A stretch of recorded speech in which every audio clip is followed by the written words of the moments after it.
I always wanted to be a filmmaker,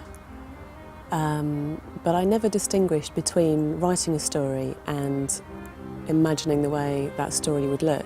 They seem to be the same thing.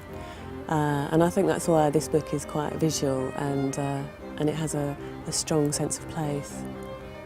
When I was a child, my family spent a lot of time in the Scottish Highlands. We always used to go back to the same place every year, and I really loved it. It's incredibly beautiful, but also very wild and quite bleak and mysterious.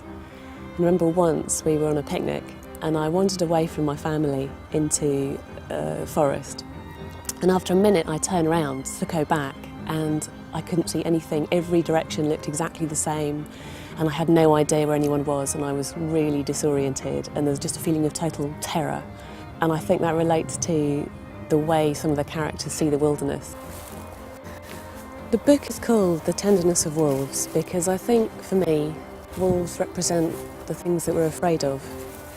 And when I was researching it, I got the feeling that a lot of the settlers were very uneasy about the huge wilderness around them. The story starts with a murder, because I love thrillers, and a violent event like that gives people a very powerful reason for doing things they wouldn't normally do. I wanted it to be winter because not only does the snow make the landscape even more hostile and survival even more difficult, it also has the ability to reveal things. Sometimes you find yourself looking at the forest in a different way. Sometimes it's no more than the trees that provide houses and warmth and hide the earth's nakedness, and you're glad of it.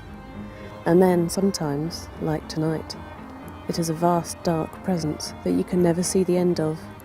It might, for all you know, have not just length and breadth to lose yourself in, but also an immeasurable depth, or something else altogether.